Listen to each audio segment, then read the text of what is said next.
Le thème de mon message est un peu bizarre. Je ne sais pas si ça te dit en français même. Mais Dieu n'est pas français. Dieu est Dieu. Donc, je crois que vous allez comprendre un peu. Donc, on est en train de parler de déploie tes ailes. Quelqu'un me dit Amen. Et donc, le thème de mon message ce soir, c'est décoller pour décoller. Est-ce que ça a un sens? Décoller pour décoller.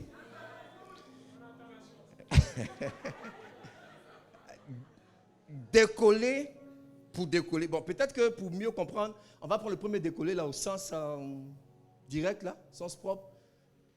Décoller. Quelqu'un dit détacher.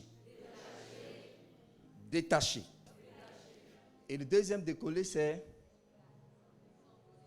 s'envoler. Donc, reformulation, détacher pour s'envoler.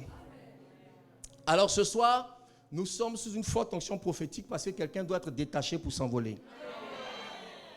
Dieu, je vais essayer de mettre un peu l'accent, décoller. Tu dois être décollé pour décoller.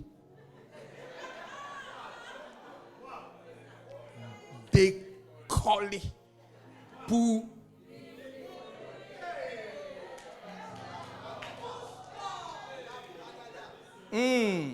Est-ce qu'on est prêt?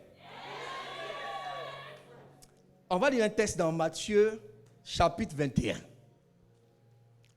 À partir du verset 1, c'est une très belle histoire que j'aime beaucoup. Histoire. Alors, on va rapidement à cause du temps. La Bible déclare donc que lorsqu'ils approchaient de Jérusalem et qu'ils furent arrivés à Bethphagée, vers la montagne des Oliviers, Jésus envoya 2 disciples en leur disant, allez au village qui est devant vous. Vous trouverez aussitôt une ânesse attachée et un ânon avec elle. Détachez-les et emmenez-les-moi. Si quelqu'un vous dit quelque chose, il y a toujours quelqu'un qui dit quelque chose. Vous répondrez, le Seigneur en a besoin.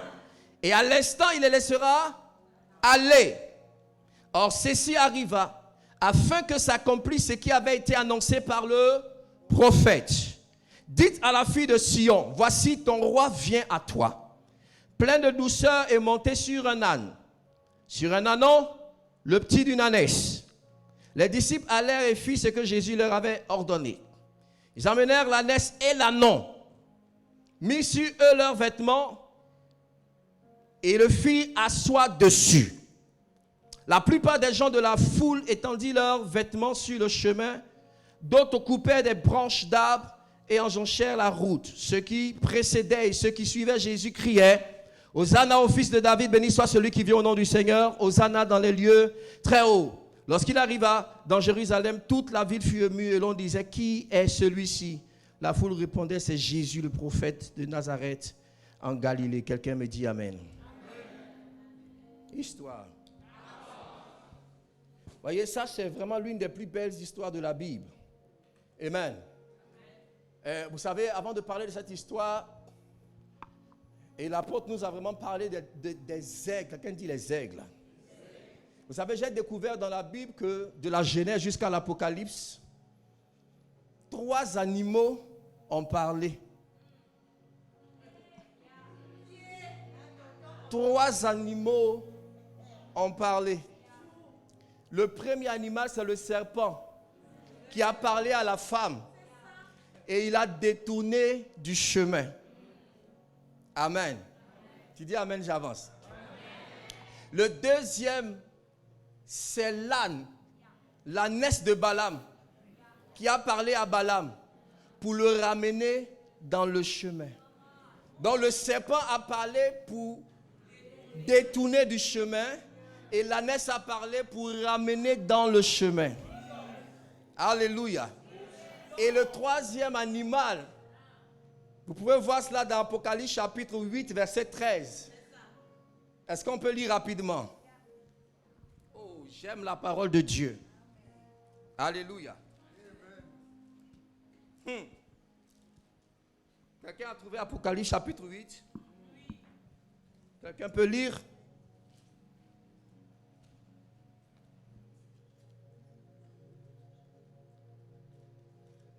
Apocalypse chapitre 8, verset 13. La Bible dit quoi? Je regardais, et j'entendis un ange qui volait par milliers. Je regardais. Et j'entendis un aigle. J'entendis un aigle qui volait au milieu du ciel, disant d'une voix forte. Malheur, malheur, malheur aux habitants de la terre, à cause des autres habitants, des autres sons de la trompette des anges qui vont sonner. Oh! Quelqu'un dit oh oh. Hey Yahweh.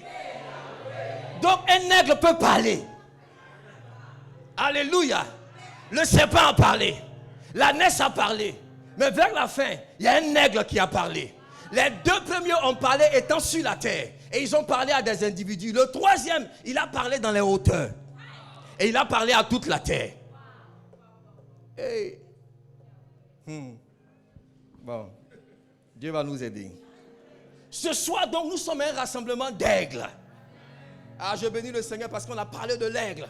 Parce que des aigles doivent parler. Le premier a parlé pour détourner du chemin. Le deuxième a parlé pour ramener dans le chemin. Le troisième a parlé pour juger ceux qui sont écartés du chemin. Quand les aigles parlent, c'est pour dresser et établir un jugement. Quelqu'un me dit Amen. Est-ce qu'on peut avancer? Donc ce soir, nous ne sommes plus sur la terre, nous sommes dans les hauteurs. Donc il y a des choses surnaturelles qui peuvent se passer. Parce que c'est la dimension des aigles. Histoire. Ils approchèrent de Jérusalem et il fut arrivé à Bethphagée. Quelqu'un dit avec moi Bethphagée. Vous savez, ici, c'est tellement bien, c'est tellement classe, je ne sais pas comment j'ai bougé. Mais ça va aller. Dis à ton voisin, ça va aller. Le gars, il fait tout avec classe. Je ne sais pas. Que Dieu te bénisse encore. Dis avec moi Bethphagée. Dis Bethphagée. Est-ce que tu sais ce que signifie Bethphagée? Bethphagée signifie la maison des figues. Amen. Donc Jésus est en route pour Jérusalem et il arrive à Bethphagée. Quelqu'un me dit Amen. Quelqu'un me dit Amen. Amen. Et quand il arrive à Bethphagée, il s'arrête et il envoie deux de ses disciples aller au village qui est devant. Vous allez trouver un ânon et une ânesse. Alléluia. Est-ce qu'on est ensemble? Détachez-les et amenez-les-moi. Et la Bible précise que afin que ce qui avait été annoncé par le prophète Michée s'accomplisse. Quelqu'un me dit Amen. C'est prophétique que Jésus arrive à Bethphagée qui est donc là la maison des figues. Parce que Dieu a une histoire avec les figues. Quelqu'un me dit Amen. Le premier Adam, quand il a péché, il a pris des feuilles de figues pour se couvrir. Alléluia. Donc lui, il s'est intéressé aux feuilles.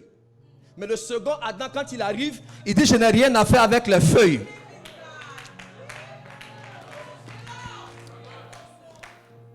Quand vous allez dans la suite, Jésus, il marchait et il a vu un figuier.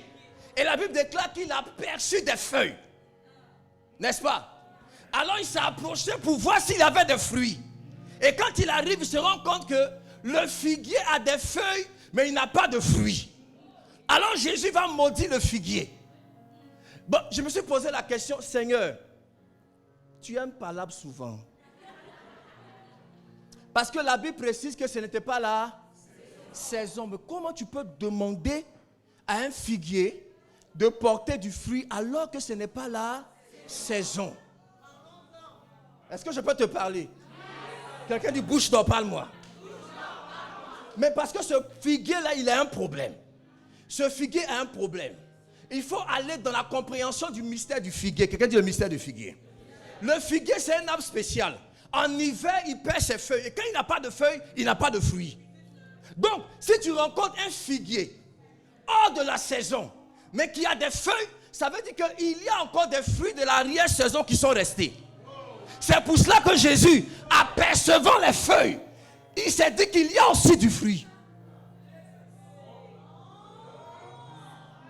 Alléluia.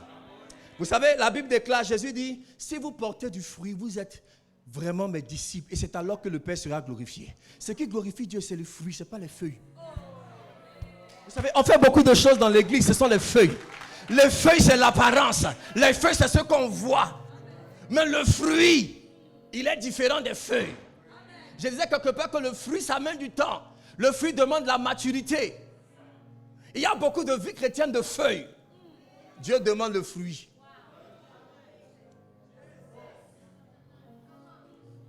Est-ce que je peux parler? Donc ce figuier-là représente les chrétiens qui aiment se faire voir, mais qui ne font rien de bon dans l'église. Les gens qui aiment apparaître, même sur les réseaux sociaux, mais en réalité ne portent pas de fruits pour la gloire de Dieu. Ces gens-là, Jésus dit, plus jamais personne ne mangera de ton fruit. Je parle à quelqu'un. Je parle à quelqu'un. Le premier Adam, il a sauté sur les feuilles. Mais les feuilles ne durent pas. Amen. Le second Adam a cherché le fruit. Et je bénis Dieu pour Providence parce que c'est une église de fruits. Pas une église de feuilles. Je parle à quelqu'un. Pas une église de feuilles. Histoire. Mais ce qui nous intéresse ici ce soir, c'est l'histoire de l'ânon. Dis avec moi l'ânon détaché. Jésus dit, allez chercher l'ânon. Histoire. Vous savez, j'aime cette histoire parce que, vous savez, Jésus était sur le point de monter dans l'avion Air Providence et décoller avec les disciples. Mais vers la fin, il s'est rendu compte qu'on ne peut pas décoller sans quelqu'un. Avant d'entrer dans Jérusalem, il nous faut entrer avec l'ânon. Vous savez, ce qui est bon dans la vie, c'est que, vous savez, quand tu dois voyager, si tu n'es pas enregistré, l'avion peut partir pour te laisser. N'est-ce pas? Mais lorsque tu as fait l'enregistrement, même si tu n'es pas là, on attend, on demande, on dit il est où? On est d'accord? La bénédiction dans cette affaire, c'est que l'ânon avait été enregistré dans l'Ancien Testament. Et la prophétie avait été annoncée que pour que Jésus rentre dans Jérusalem, il fallait qu'il monte sur un ânon. Est-ce que je parle à quelqu'un qui sait que sa destinée est enregistrée dans le programme de Dieu? Même si les hommes ne te regardent pas, ne te considèrent pas, Dieu a enregistré ta destinée.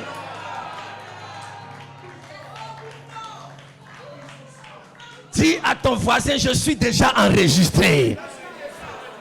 Alléluia. Alléluia. J'aime cette affaire. Histoire. Je vais aller rapidement. Donc dans cette histoire, on va déchirer. On va déchirer.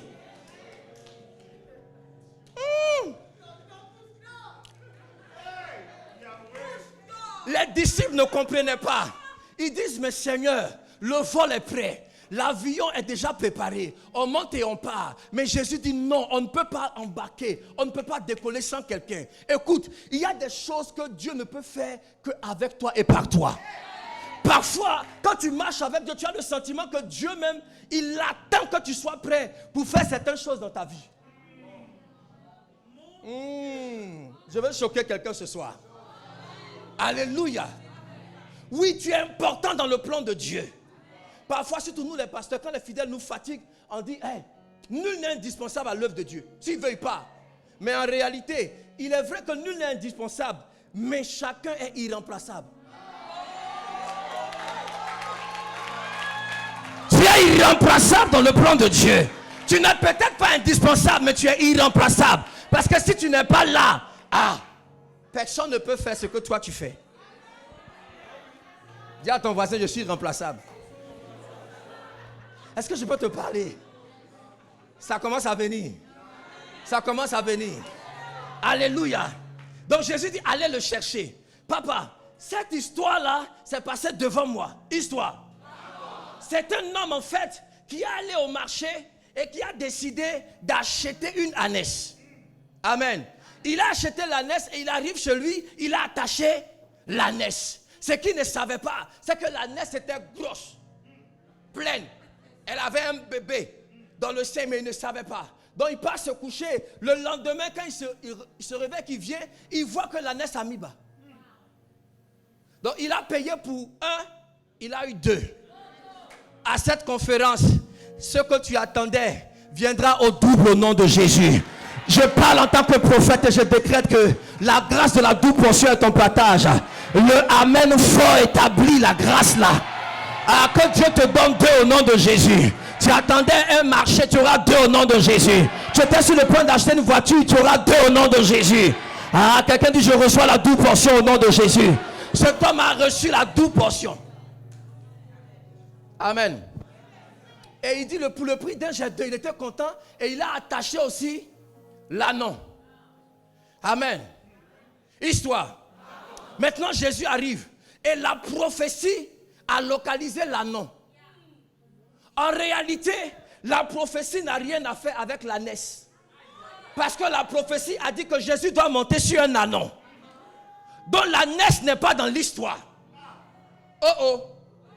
Mais quand ils arrivent, à cause de l'ânon, on a détaché l'ânesse. Reformulation. Ça veut dire que l'ânon a été attaché à cause de l'ânesse. Mais l'ânesse a été détachée à cause de l'ânon. Ah, Papa, l'ânon a eu des problèmes à cause de l'ânesse. Mais l'ânesse a eu des solutions à cause de l'ânon. Je ne sais pas ton histoire. Je ne sais pas ce qui s'est passé dans ta vie. Oui, tu as été pauvre à cause de tes parents. Mais tes parents seront riches à cause de toi. Ah! Si tu me dis un amen violent, ça commence à agir dans ta vie. Ça commence à agir dans ta vie. Alléluia. Oui, je sais que tu as eu des liens à cause de tes parents. Mais tes parents seront déliés à cause de toi. Tu as connu la pauvreté à cause de ton père. Mais ton père connaîtra la richesse à cause de toi. Pendant que je prophétise là, il y a un renversement de situation qui se met dans la vie de quelqu'un. Je suis fatigué quand on brise les liens matin, midi, soir. Je suis fatigué qu'on chasse les démons matin, midi, soir. Les liens de famille, oui, ça existe. Mais j'ai connu la pauvreté parce que mon père était pauvre. Mais mon père va connaître la richesse à cause de moi. Alléluia. Regarde, pendant un moment, tu as été stérile parce que ta mère était stérile peut-être pendant longtemps. Mais ta maman aura beaucoup de petits-enfants à cause de toi. Est-ce que tu parles? Est-ce que je parle? À cause de l'ânon, l'ânesse a été libérée. Quelqu'un dit avec moi libération contagieuse. Parce que tu dois savoir que dans la vie, il y a des malédictions contagieuses. Oui, quelqu'un est maudit et après son contact, tu peux prendre la malédiction. Nos parents peut-être avaient des malédictions. On a hérité de cela. Donc il y a des malédictions contagieuses. Alléluia. Et de l'autre côté, il y a aussi des bénédictions contagieuses. Il y a un genre de grâce qui descend dans ta vie, ça contamine. La bénédiction de Joseph a contaminé toute sa famille. Je mets la bénédiction là sur toi si tu me dis Amen. Si tu me dis Amen, je mets ça sur toi. Il a dit crois au Seigneur Jésus et tu seras sauvé toi et toute ta famille. Il était en train de dire que ta grâce va contaminer ta famille. Donc il y a des bénédictions aussi contagieuses. Maintenant, entre la malédiction contagieuse et la bénédiction contagieuse se trouve la libération contagieuse. Quelqu'un dit oui, monsieur. Ça veut dire que ta libération provoque la libération des gens autour de toi. Ta libération provoque... c'est parce que Dieu a visité l'évêque Gélil qu'on est là. Sa libération a provoqué la libération. Écoute-moi, tu ne seras pas toi seul la personne qui sera bénie dans la famille. Toi et ta famille, vous serez bénis. Quelqu'un dit l'histoire de l'ânon. Et ça, c'est mon histoire. Dis, c'est mon histoire. Ma famille sera bénie à cause de moi. Assieds-toi sur la tête de tes ennemis. Est-ce que je peux te parler? Dieu avait un programme de détachement. Il fallait décoller l'ânon pour qu'il puisse décoller. Alléluia. Vous savez, et l'ânesse est entrée dans le programme de l'ânon. Il y a des gens qui vont rentrer dans le programme de Dieu pour ta vie. Quelqu'un dit Amen. Vous vous souvenez de ce que je vous ai dit une fois? Que même quand Dieu appelle Moïse, Aaron n'est pas dans le programme. Aaron n'est pas. Moïse est en train de discuter avec l'Éternel. Et il dit, je ne sais pas parler. Dieu dit, c'est moi qui ai créé la bouche. Il dit, je sais, mais je ne sais pas parler. Dieu parle aussi, parle. Alors Dieu dit, ok, d'accord. Donc on va intégrer quelqu'un dans le programme. Voici ton frère Aaron qui est là.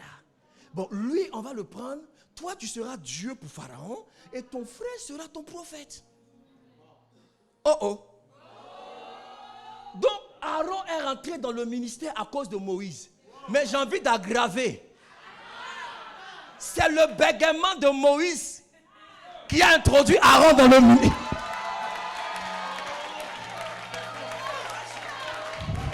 Aaron est devenu pasteur parce que Moïse bégait. Écoute-moi bien. Ton handicap va introduire la grâce dans ta famille. Ton handicap va introduire des gens dans le plan de Dieu. Quelqu'un me donne un long amen et ça commence à s'activer. Est-ce que je parle à quelqu'un? Est-ce que je parle à quelqu'un? L'ânesse est rentrée dans le programme à cause de l'ânon. Alléluia. Et l'ânesse dit à son petit, à cause de toi, pour la première fois de ma vie, je reçois des acclamations. Pour la première fois, on reçoit des chants. Les gens mettent des habits devant et puis on passe. Et le petit dit, oui maman, j'ai eu des problèmes à cause de toi. Mais moi je t'apporte des solutions maman. Tu diras ça à tes parents demain. Et il faut voir l'ânon rentrer à Jérusalem avec sa mère, avec Jésus sur lui. Quelqu'un me dit amen. Frère, il était important qu'il soit détaché du village pour décoller, pour entrer à Jérusalem. Dieu me dit à quelqu'un ici, il faut qu'on te décolle de certaines entités, de certaines choses, parce que ta vie doit décoller. Are you ready? Are you ready? Papa, il y a deux manières de décoller une chose. Quelqu'un me dit amen. Pour décoller quelqu'un ou une chose de quelque part, il faut produire une force supérieure. Quelqu'un dit force supérieure. Et la force du Saint-Esprit est tout suffisant pour te décoller au nom de Jésus. Je déclare et je décrète que tout ce qui t'a collé va te décoller au nom de Jésus. Là où tu étais collé au péché, tu seras décollé au nom de Jésus. Là où tu étais collé à la pauvreté, tu seras décollé au nom de Jésus. Quelqu'un dit faille à deux fois et c'est établi. On doit te décoller de la pauvreté. Parce que la pauvreté t'empêche de décoller. S'il y a une chose dangereuse, c'est la pauvreté.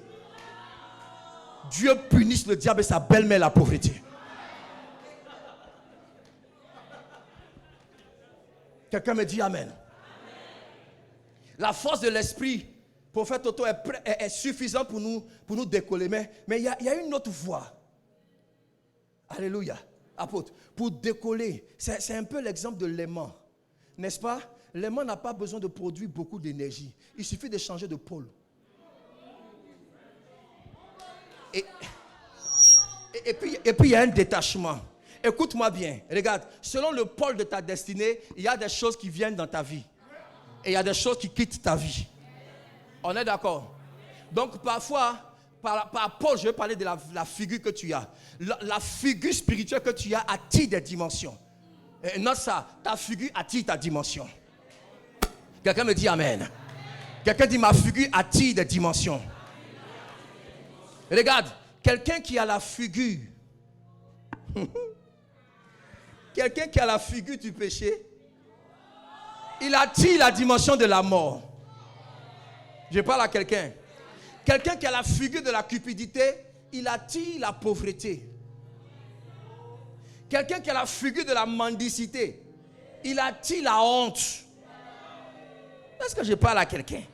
Quelqu'un qui a la figure de la jalousie, maman, il attire la sorcellerie. Parce que le sorcier, c'est d'abord le jaloux. Ce n'est pas celui qui s'envole à minuit. Dès l'instant où tu jalouses quelqu'un, tu commences à devenir sorcier. Mais moi j'ai un message pour toi. Vous savez que la jalousie est un aveu d'impuissance. Parce que quand tu es jaloux, tu es en train de dire que l'autre est supérieur à toi. Et c'est en même temps un signe d'ignorance. Parce que tu ne sais pas ce que Dieu a mis dans ta destinée. Les frères de Joseph étaient jaloux parce qu'ils ne savaient pas ce que Dieu leur réservait. Quand tu vois quelqu'un comme tonton Judas qui est jaloux de Joseph, c'est parce qu'il ne sait pas que Dieu lui a réservé la royauté. S'il savait ça, il n'allait même pas être jaloux du petit. Au soir de la vie de leur père, ils se rassemblent et puis leur père dit, le bâton de commandement ne s'éloignera pas de Judas. Et tous disent, oh oh. Quelqu'un dit, oh oh. On pensait que ce serait Joseph. Oh. Judas lui-même, il est étonné. Alléluia. Il dit, papa, on peut être béni comme ça? Il dit, c'est ce que je t'ai réservé. Alléluia. Ils ont compris que non. Les songes de Joseph n'étaient pas la manifestation de sa supériorité sur eux. Mais c'était simplement l'expression du fait que sa destinée était qu'il devait garder la destinée de ses frères. Joseph était le gardien de ses frères. C'est pour ça que lorsque son père l'envoie, il dit, va voir comment te portent ses frères. Va voir comment se portent tes frères. Il devait veiller sur eux. C'était le gardien de leur destinée. Ils n'ont pas compris et ils l'ont vendu. Regardez bien l'histoire. Quand ils ont vendu Joseph, il a commencé à avoir des problèmes dans la famille. La Bible déclare qu'ils l'ont vendu au chapitre 37. Au chapitre 38, Judas s'éloigna de ses frères. Il a eu des problèmes jusqu'à le coucher avec sa belle-fille. Quand Joseph est parti, Ruben est allé coucher avec la copine de son père. Des catastrophes dans la famille parce que Joseph n'est pas là. Écoute, fais attention, ne tue pas le gardien de ta destinée. Touche ton voisin, tu es le gardien de ma destinée. Tu ne peux pas mourir. Est-ce que je parle à quelqu'un? C'est après ils ont compris que non, il n'était pas plus grand que nous, mais il devait nous garder, nous préserver.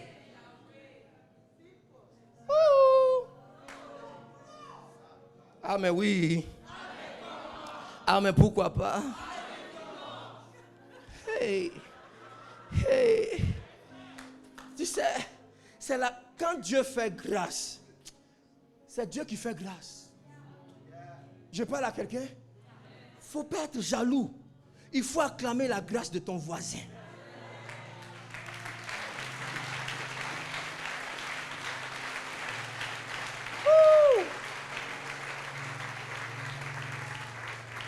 Alléluia. Je vais foncer. Regarde. Donc numéro 1, l'anneau a été détaché. Écoute, pour décoller, il faut deux choses. Il faut d'abord que tu sois détaché. La deuxième chose, il faut que ton ciel soit ouvert. Parce que si le ciel est chargé, l'avion ne peut pas décoller. Ah! Regarde, écoute-moi bien. Pendant que tu vis sur la terre, tu dois comprendre que le ciel doit être ouvert sur ta vie. Et fais attention aux actes que tu poses parce que tu peux te fermer le ciel sans savoir. Je parle à quelqu'un. Regardez ce que le fils prodigue dit. Le monsieur, il est venu, il a dit à son père, donne-moi ma part d'héritage. Il allait dépenser ça dans la débauche, il a souffert. Et quand il revient vers son père, regardez sa prière. Toute l'histoire, est-ce qu'il a insulté Dieu? Est-ce qu'il a maudit Dieu? Mais dans sa repentance, il dit, mon père, j'ai péché contre le ciel et contre toi. Oh oh. Donc, ce qu'il a fait a fermé son ciel.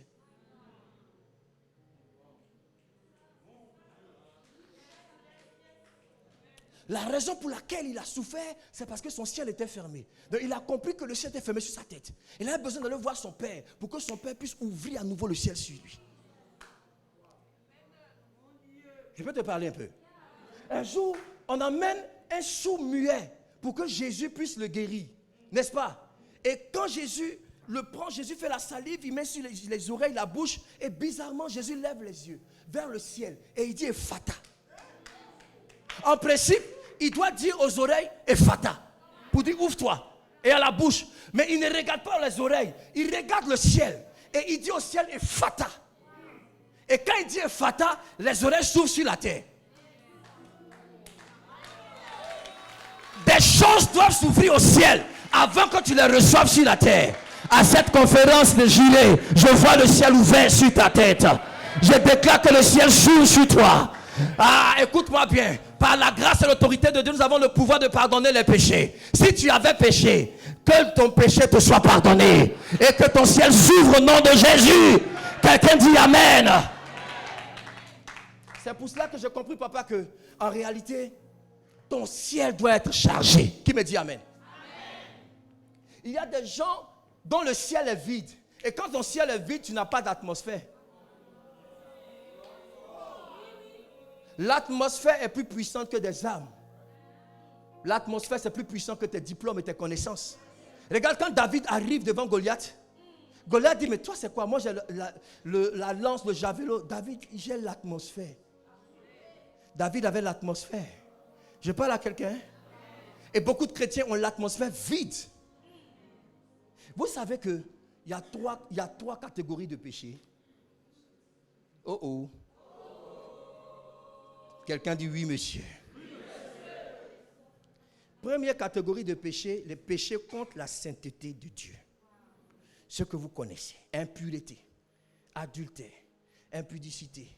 Ça, vous péchez contre la sainteté de Dieu. Ces péchés-là détruisent votre intimité avec Dieu. Alléluia. Mais Dieu ne vous retire pas sa relation. On est d'accord? Deuxième catégorie, quelqu'un dit oui, monsieur. Deuxième catégorie, ce sont les péchés contre l'autorité de Dieu. Rébellion, blasphème, manque de respect aux hommes de Dieu. Il y a des rebelles ici. Et Dieu ne discute pas avec la rébellion. Il mate la rébellion. Les péchés contre l'autorité de Dieu, il n'y a pas de catégorisation de péché. Mais le jugement est plus direct que ceux contre la sainteté. Parce que Dieu frappe. Le péché de Lucifer était contre l'autorité de Dieu. Illico, chassé du ciel. C'est pour ça qu'il y a une notion dans nos églises pour mater les rebelles. Que les rebelles soient matés. Et que Dieu punisse le diable et ses petits-fils, les rebelles dans les églises.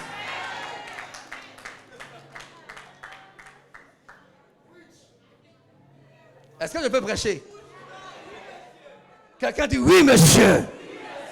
La troisième catégorie, ça on ne parle pas de ça souvent. C'est le péché contre la plénitude de Dieu. Autrement dit, le péché du vide. Est-ce que vous savez que le vide est un péché? Si Dieu a horreur d'une chose, c'est le vide. Oui. La Bible, histoire. Je parle, c'est la Bible. J'ai vu dans la Bible un homme, papa. Il a été possédé à cause du vide.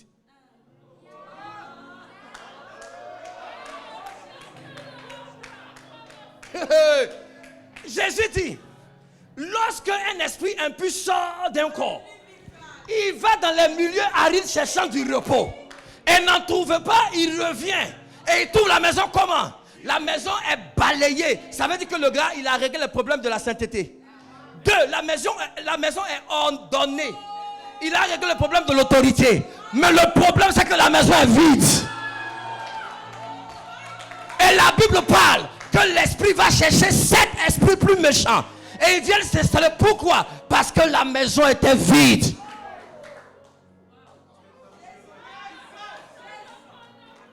Qu'il n'y ait jamais de vide dans ta destinée. Jamais de vide dans ta maison. Je passe sous le contrôle du prophète Ototo. Même les prophètes ne supportent pas le vide. C'est pour ça, si tu vas voir un prophète et dis papa, je n'ai rien, tu as court-circuité son onction. Si tu ne comprends pas, tu vas dire que le prophète aime l'argent, mais non, parce que le prophétique a horreur du vide. La Bible déclare que le royaume des cieux est semblable à un homme qui a organisé une fête pour les noces de son fils. Et les invités ne sont pas venus. Il s'est énervé pour dire, je refuse que ma maison soit vide. Allez chercher les boiteux, estropiés. Je veux que ma maison soit remplie. Ce soir, la plénitude de Dieu est ton partage. Qui me dit Amen? Tu dois être rempli de grâce au nom de Jésus. Écoute-moi bien. Arrange-toi. Mais que ton frigo ne soit jamais vide. Même s'il doit rester une orange, c'est important pour Dieu. Que ton compte bancaire ne soit jamais vide.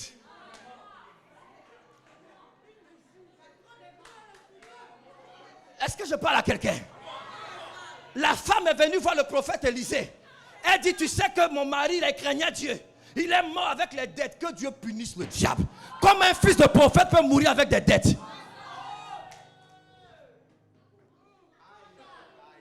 Hey! Hey!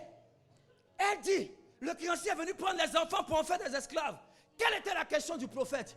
Il dit, qu'as-tu chez toi? Elle dit, un peu d'huile, c'est suffisant.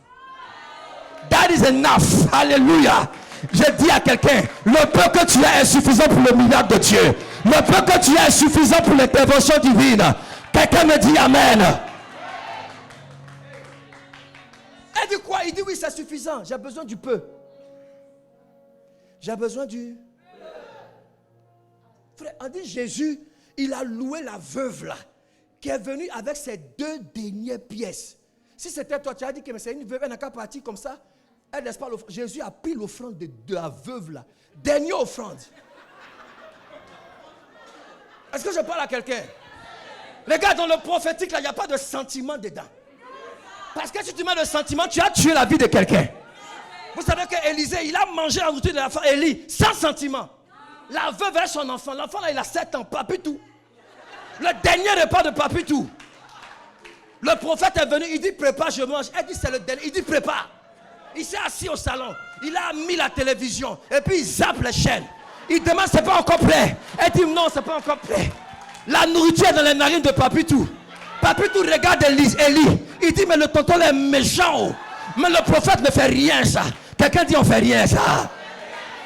Quand elle a préparé à déposer, elle dit j'insiste papa. C'est le dernier repas. Il dit mets la nourriture là. Il a mangé en regardant Papitou. Papitou le regarde. Il dit mais on peut être mauvais comme ça. Adama. Parce que j'ai compris que un homme de Dieu, celui qui marche dans l'esprit, il a 2 cœurs. La Bible déclare que ceux qui craignent l'Éternel ont le cœur à droite. Biologiquement, ton cœur est à gauche.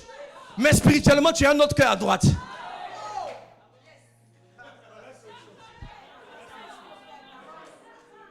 Et parfois, pour que le miracle intervienne, il faut que ce soit le cœur de droit qui parle. Et le cœur de droit n'a pas d'émotion. Il n'a pas de sentiments. C'est pourquoi vous trouvez le prophète bizarre, Dieu, mais il fonctionne avec le cœur de droit. Tu peux dire à un prophète aujourd'hui, demain tu viens et puis il répète toi. Tu dis, mais ça c'est quel homme ça? Frère, il a navigué selon les cœurs là. Bouche, cœur droit, gauche, gauche, gauche, gauche. Quelqu'un dit essuie-glace, gauche, droite, gauche, droite. Alléluia. Quand Élie a mangé, il a roté. Il dit maintenant, viens t'asseoir ici madame. Et il a libéré le ainsi par l'Éternel. La farine ne manquera pas dans le pot. L'huile ne manquera pas dans la cruche. Ah, je déclare en tant que prophète, ainsi par l'Éternel, tu ne manqueras pas d'argent au nom de Jésus. L'argent ne finira pas dans ton compte bancaire. Je t'interdis d'être à découvert au nom de Jésus. La nourriture ne finira pas dans ta maison. Le plus long amen est le premier à recevoir la prophétie là.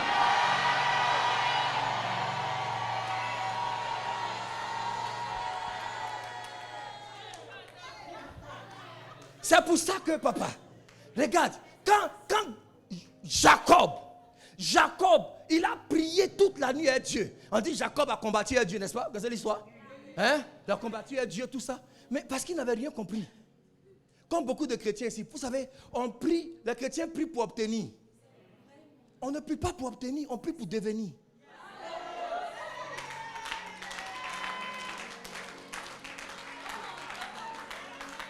Regarde, il a commencé la veille de prier à 20h, papa. Seigneur, donne-moi la bénédiction. Donne-moi. L'ange dit, il faut te battre.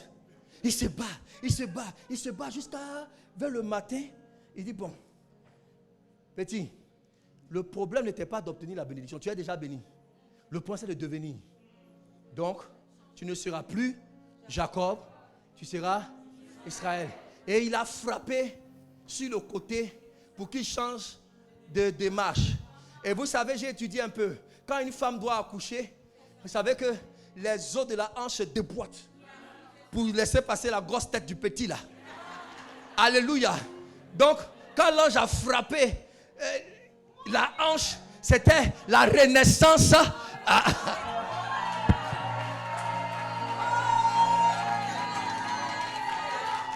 C'était la renaissance afin que Israël sorte de Jacob. Israël devait sortir de Jacob. Vous savez, Papa, pourquoi l'ange a voulu qu'il prie toute la nuit? C'est parce que l'atmosphère, le ciel de Jacob était vide. Il n'a jamais prié dans la maison de Laban. Donc quand il a prié toute la nuit, il était en train de charger son ciel. Il charge. Cette nuit, quelqu'un va charger. Quelqu'un dit téléchargement. Quelqu'un dit téléchargement. Quelqu'un dit téléchargement. Je charge ton ciel de gloire. Je charge ton ciel de puissance. Quelqu'un me dit amen et c'est fait. Est-ce que je peux avancer encore? Et donc quand c'est la renaissance, vous savez quand quelqu'un renaît, sa démarche a changé. Attends, vous pensez que quoi? Sérieusement, Ésaü venait pour le tuer. Hein? C'était pas la blague. Hein? 400 hommes armés. Mais quand il arrive, au lieu de le tuer, il l'embrasse. Pourquoi? Parce que lui, il attendait Jacob. Et c'est Israël qui a...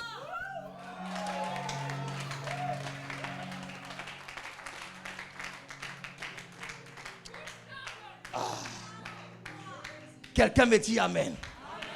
Quelqu'un me dit amen. Je vais pousser rapidement.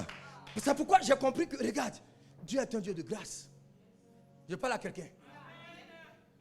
Je vais te parler un peu. On va décoller. Hein. On va. Dis, on va déchirer là. Ah!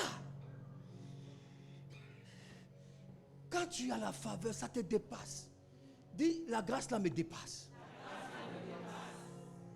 Je peux te parler? Je peux te parler? Oui! J'ai étudié un peu le décollage d'un avion. J'ai été édifié. Quelqu'un dit bouge là, édifie-moi.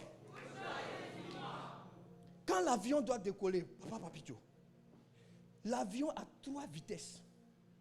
Quelqu'un dit 3 vitesses. La première vitesse, on l'appelle vitesse V1. V1, c'est la vitesse des manœuvres. Hein? L'avion recule un peu, il bouge un peu. On est d'accord? Assieds-toi sur la tête des ennemis. Dis avec moi V1. Donc je fais un coup magistral. Quelqu'un dit oui, monsieur. Alors, la vitesse V1, c'est la vitesse vraiment de tout ce qui est manœuvre de l'avion, où l'avion bouge, recule et puis commence à avancer. C'est en ce moment-là qu'on vous parle, on montre les signes de sécurité. C'est ça, non? Les hôtesses parlent, les stewards parlent, ils se promènent, ils font un peu le malin là, n'est-ce pas? Attachez vos ceintures, et puis ils font le malin, puis ils parlent. Ça, c'est la vitesse V1. Alléluia. Tu sais, quand tu dois décoller comme un aigle, il a dit, il y a une vitesse qui doit te caractériser. Et dans ta destinée, tu as 3 vitesses. La première vitesse, c'est la vitesse des manœuvres. C'est la vitesse où quelqu'un peut jouer toi. Quelqu'un peut... Pourquoi? Parce que dans le principe de l'aviation, lorsque l'avion est dans la vitesse V1, on peut l'arrêter. On peut signaler une panne, il y a un problème, intempérie, et puis on bloque. Comprenez? Ceux qui ont voyagé là, dites-moi amen.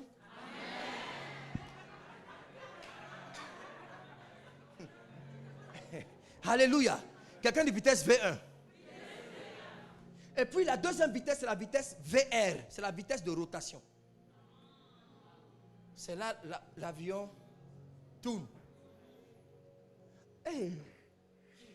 Quelqu'un dit rotation. Mais ça, c'est un moment important. Parce que dans ta destinée aussi, il y a une vitesse de rotation. Quand tu es dans la dimension de la rotation, tu changes de direction. C'est en ce moment-là qu'il y a des gens qui quittent ta vie et puis d'autres entrent dans ta vie.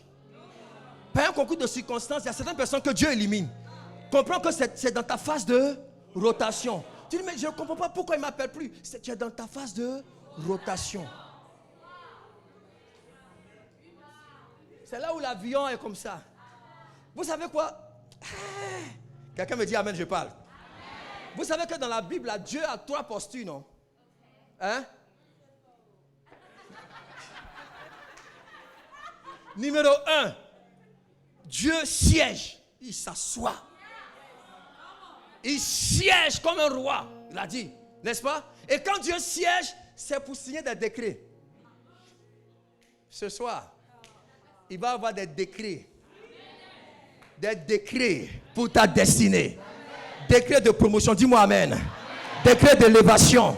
Décret pour ton mariage. Décret pour ta prospérité. Décret sur décret au nom de Jésus.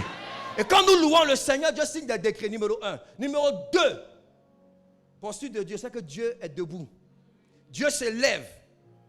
Ses ennemis se dispersent et ses adversaires fuient. Quand Dieu se lève, c'est pour juger tes ennemis. Cette nuit, Dieu va juger tes adversaires au nom de Jésus. Mais il y a une troisième posture qu'on néglige beaucoup, papa, que j'ai découvert dans la Bible. La troisième, c'est que Dieu se penche.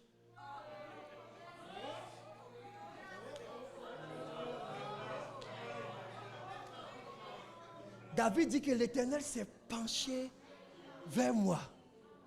Et quand Dieu se penche, c'est pour faire faveur à quelqu'un.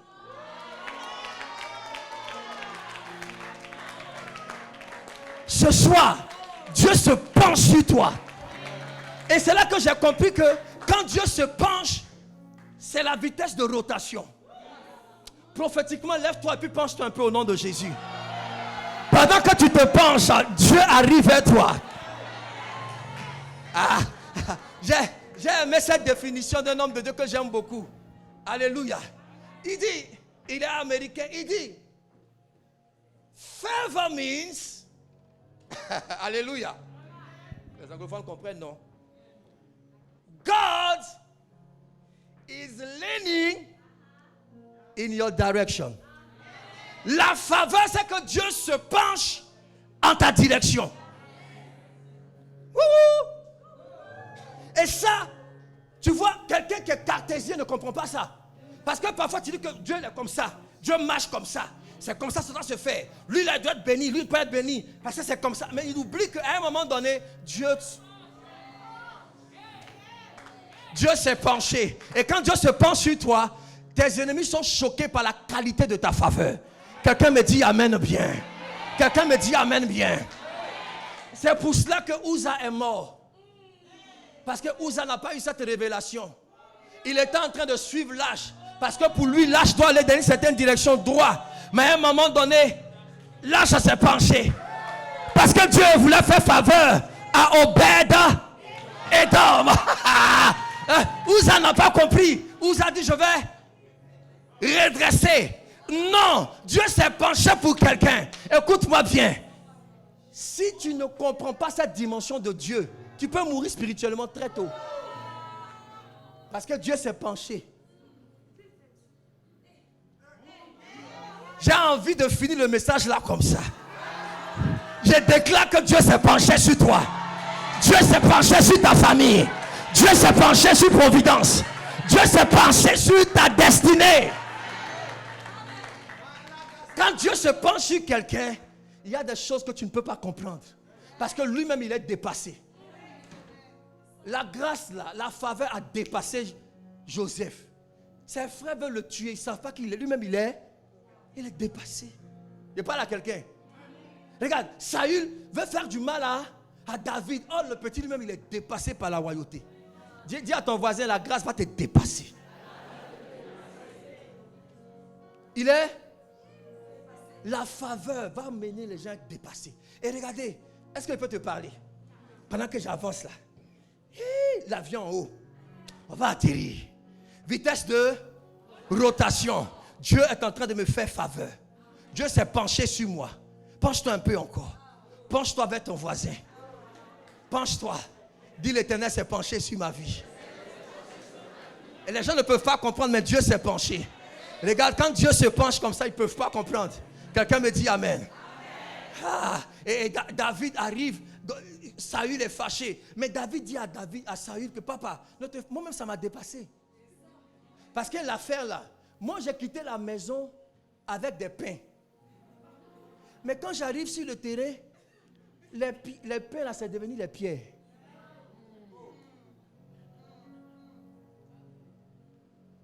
Le pain est devenu la pierre. Ça te rappelle quelque chose? C'est pour ça que Dieu punisse le diable. Le diable vient vers Jésus et il dit à Jésus, si tu es le Fils de Dieu, transforme ces pains en pierre. Mais Jésus dit à Satan, nous les enfants de Dieu, nous ne transformons pas les pierres en pain, mais nous transformons des pains en pierre.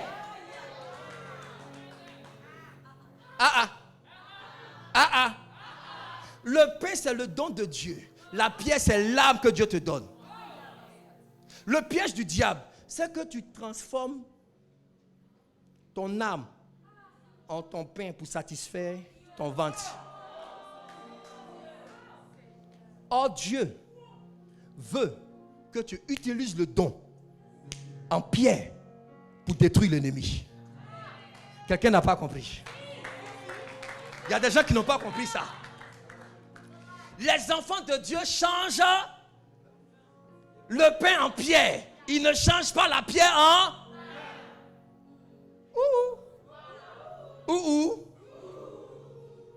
vitesse de rotation. Ce soir, que les personnes nuisibles à ta destinée quittent ta vie au nom de Jésus. Et que Dieu établisse des gens qui correspondent à ta destinée. Qui me dit Amen? Qui me dit Amen? Qui me dit Amen? Et après la vitesse VR, c'est la vitesse V2. Dis avec moi V2. La vitesse V2, c'est la vitesse pendant du décollage. Et quand j'apprenais, quand je lisais, j'ai été marqué, touché. Parce que me disait que quand l'avion enclenche la vitesse V2, il ne peut plus s'arrêter. Même si on signale une panne, même s'il y a une tempête, il doit décoller. Quitte à tourner pour revenir. Mais la vitesse étant enclenchée, l'avion ne peut plus s'arrêter. Oh, ça ressemble à ton histoire. Regarde, il y a un moment où les gens peuvent jouer avec toi. Il y a un moment où ils peuvent t'arrêter. Ils peuvent te manipuler. Et puis après, Dieu envoie un virage. La grâce, où ils sont surpris. Parce qu'ils ne te voyaient pas à ce niveau. Et au moment où ils vont se ressaisir, Dieu a déjà enclenché la vitesse V2. Ça veut dire que personne ne peut plus t'arrêter. Le diable ne pourra pas t'arrêter. Les hommes ne pourront pas t'arrêter. Même l'assemblée de tous les sorciers du village ne pourront pas t'arrêter. Je déclare, je prophétise que la vitesse V2 est déclenchée dans la vie de quelqu'un qui me dit Amen. On ne pourra pas t'arrêter. Tu es en train de décoller, de monter au nom de Jésus. Tu es en train de monter et de décoller au nom de...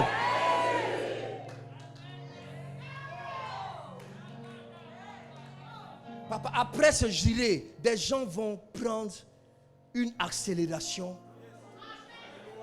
Il y a une accélération divine.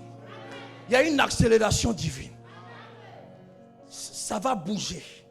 Ça va faire... J'aime cet exercice prophétique là. Est-ce que tu peux te lever un peu? Il va y avoir une accélération. La vitesse de l'aigle, papa l'a enseigné. J'aime l'accélération. L'accélération, c'est lorsque Dieu te donne de rattraper tes retards. Et de dépasser ceux qui t'avaient dévancé. Tu es prêt? Ça va s'accélérer au nom de Jésus. Ce que tu fais est prophétique. Ça va déclencher une accélération à partir de ce soir. Est-ce que tu peux bouger comme ça? 1, 2. Suis mon rythme. 1, 2. 1, 2. 1, 2. 1, 2. 1, 2. 1, 2. 1, 2. 1, 2. 1, 2. 1, 2. 1, 2. 1, 2. Commence à accélérer. 1, 2. C'est comme ça que la grâce va arriver. C'est comme ça que Dieu va te visiter. Tes ennemis seront surpris. Ils ne pourront plus t'arrêter. Parce que Dieu t'a donné de décoller.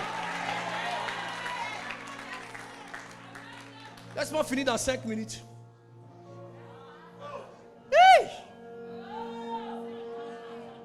Avec 2 belles histoires. Je peux te parler? Quelqu'un dit oui, monsieur. Ton histoire est l'histoire. J'aime l'histoire de l'aiglon dans le poulailler. Dis avec moi, l'aiglon dans le poulailler. Par un concours de circonstances, une mère aigle a perdu son œuf dans la forêt. Et un homme, dans une randonnée comme ça, a trouvé l'œuf. Il a ramené l'œuf à la maison. Histoire. Histoire. Et puis il a mis l'œuf dans le poulailler avec la poule qui avait aussi des œufs. Et puis, à un moment donné, les œufs de la poule, n'est-ce pas? Tu vois la partie là? Tu vois la partie là? Et puis les poussins sont sortis. Au même moment aussi, l'aiglon lui aussi, il est sorti. Tu vois un peu? Histoire. Alors l'aiglon a commencé à être élevé, éduqué par la poule comme un poussin. Féno a parlé hier de la mentalité. Donc il est aiglon, mais il a la mentalité du poussin. Les poussins font que, lui aussi fait que. Les poussins picorent comme ça les grains de riz, lui aussi il vit. Parce que pour lui, il est poussin. Amen. À un certain moment, ils avaient quand même un peu la même forme et tout ça. Ils ont commencé à grandir ensemble. À une autre saison, c'est bizarre, mais on remarque qu'il ne ressemble plus à ses frères poussins. Alléluia. Les poussins, ils ont atteint certaines dimensions. Ils sont devenus des coqs, des poules. C'est bloqué. Mais lui, il ne cesse de grossir et de grandir. Lui me se pose des questions. Mais qu'est-ce qui se passe avec moi? Écoute, parfois tu as l'impression que des gens avec qui tu composes et que tu marches, pendant qu'eux, ils sont bloqués à un certain niveau, toi, tu es en train d'avancer. C'est un signe que vous n'êtes pas de la même espèce.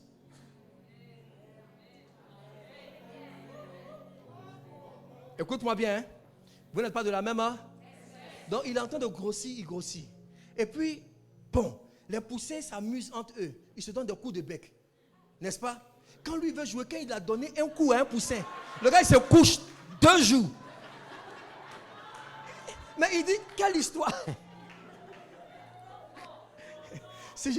Si il dit quelle histoire, tu me dis franchement, quelle histoire? Quand il donne pour lui, là, le gars, il est couché 3 jours. La maman poule dit, mais qu'est-ce que tu as fait à ton frère? Il dit, c'est amusement. On est en train de jouer. Il dit, mais ça, ton amusement là, c'est comment? Alléluia. Et puis, parfois les poussins, ils s'amusent à mesurer un peu l'envergure qui est le plus grand, les ailes et tout ça. Donc ils sortent les ailes. Et puis il est là. Quand il fait ça, le poulailler tremble. On dit, mais toi tu as quoi? Lui-même il dit, mais qu'est-ce qui m'arrive? Alléluia. Mais ce qui était un peu plus grave, vraiment, Karim, c'est qu'il commençait à sentir un désir de manger ses frères.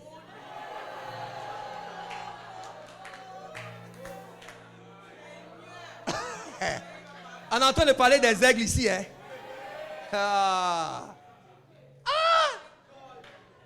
Donc, la maman même a commencé à se poser des questions. Lui-même se pose des questions. Et ses frères se posent des questions. Plusieurs fois, il est puni. On le met dans le coin du poulailler là-bas. Il dit, qu'est-ce qui se passe? Qu'est-ce qui se passe? Quelqu'un me dit amen. Dis avec moi un bonjour. Un bonjour. Il y a un aigle royal qui volait dans le ciel. Et l'aiglon qui était devenu aigle l'a regardé. Et il a commencé à sentir un mouvement. Et il sentait qu'il pouvait faire ça aussi. Quelqu'un me dit amen. Donc ses ailes ont commencé à bouger. Quelqu'un dit déploie tes ailes. Ses ailes ont commencé à bouger. Il dit il y a quelque chose qui se passe à moi. Il y a quelque chose qui se passe en moi. Et à un moment donné, l'aigle royal a poussé un cri. Vous voyez le cri des aigles là? Aïe, aïe, aïe, c'est très fort. Quand il a crié, le cri a déchiré le ciel. Et ce cri a provoqué quelque chose dans le cœur de l'aiglon qui est devenu un aigle. Ça l'a bouleversé. Et après ce cri, il dit, je ne peux plus rester ici. Il a déployé ses ailes. Le poulailler s'est brisé. Écoute-moi bien, ce soir, quelqu'un va déployer ses ailes. Et le poulailler dans lequel tu étais sera brisé. Écoute-moi bien, la maison là où tu habites ne te ressemble pas. C'est un poulailler, tu dois la quitter au nom de Jésus. Le travail où tu es, c'est un poulailler, tu dois quitter ce coin. Ça ne correspond pas à ta destinée. Écoute-moi, il y a des gens ici qui marchent avec des poussins. Mais dès ce soir, tu ne pourras plus marcher avec les poussins parce que ce n'est pas ton espèce. Quelqu'un me dit amen. Quand il a entendu le cri, il a déployé ses ailes, le poulailler s'est brisé. Il a commencé à courir. Ses frères le regardaient. Il dit, quoi? Comment on peut courir avec une telle vitesse? Il a couru. Et après, il a déployé ses ailes. Il s'est envolé. Il a commencé à planer dans les airs, comme le grand aigle. Écoute-moi bien. Parfois, tu es avec des gens, ou tu es dans des choses, tu penses que c'est ta dimension, ce n'est pas ta dimension. Écoute-moi bien, le salaire que tu as n'est pas ton vrai salaire. Pourquoi tu ne me dis pas amen fort? Alléluia. Il a commencé à voler. Et il n'est plus jamais revenu dans le poulailler. Écoute-moi, après ce giré, quelqu'un va changer de dimension. Des gens vont déménager ici au nom de Jésus-Christ. Et voici ses frères poussins qui se moquaient de lui, qui le méprisaient dans le poulailler. Ses frères maintenant, ils ont commencé à dire à leurs amis, voici mon frère. C'est mon frère qui vole là. C'est mon grand frère qui plane comme ça. Mon grand frère est un nègre. Écoute-moi bien. Ta famille sera fière de toi cette année. Tes amis vont être fiers de toi. Ta famille va être fière de t'avoir eu. Quelqu'un me dit Amen.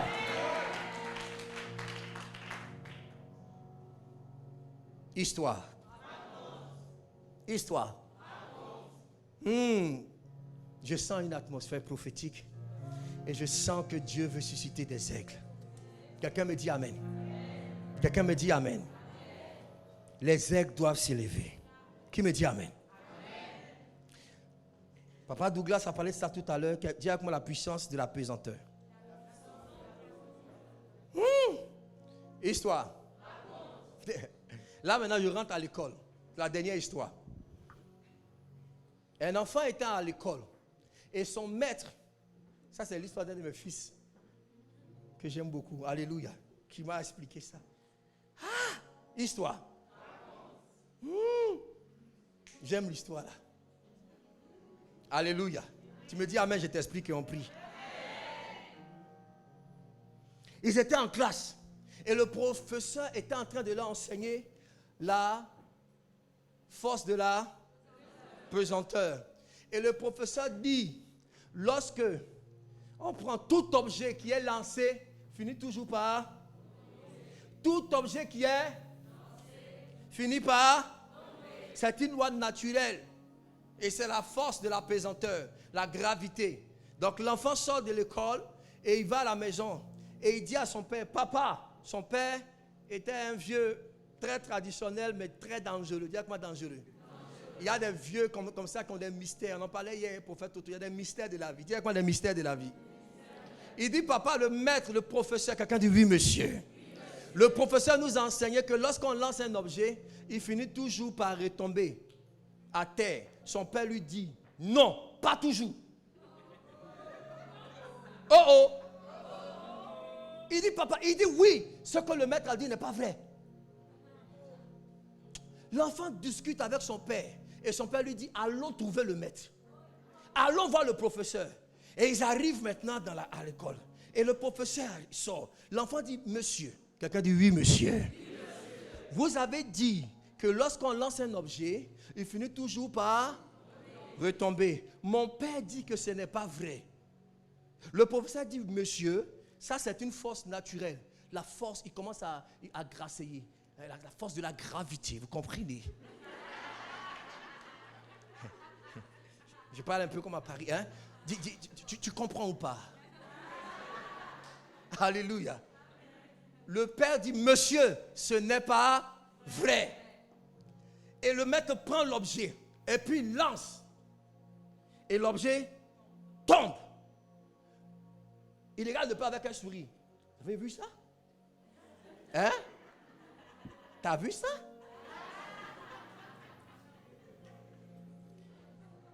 Le père prend le même objet. Et puis il lance. Et l'objet cale en l'air.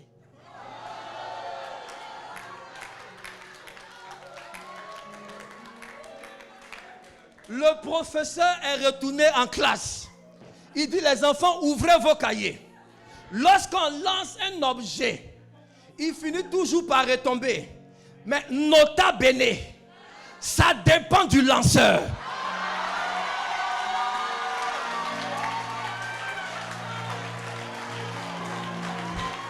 Ça dépend du lanceur. Écoute-moi bien. Il y a des gens qui ont été lancés et qui sont tombés. Il y a des gens qui ont commencé des ministères, ils sont tombés. Mais celui qui t'a lancé, il est fidèle et véritable. Celui qui t'a lancé s'appelle Jésus. Celui qui t'a lancé, il est le Dieu de Jireh. Il est Jéhovah Jireh. Ah, toi qui as été lancé, tu ne tomberas pas. Tu ne tomberas pas. Je déclare que ton mariage ne tombera pas. Tes finances ne tomberont pas. Ton ministère ne tombera pas. Ton église ne tombera pas. Parce que celui qui nous a lancé. Dis à ton voisin, ça dépend du lanceur.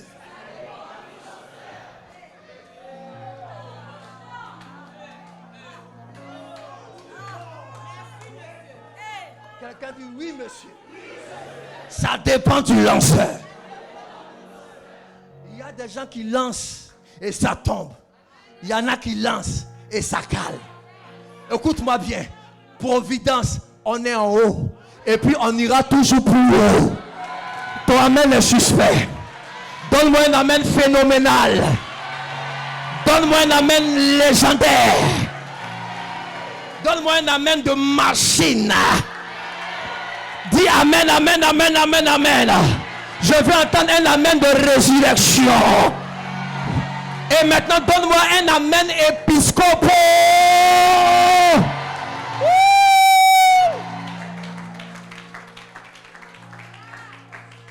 Tu ne tomberas pas.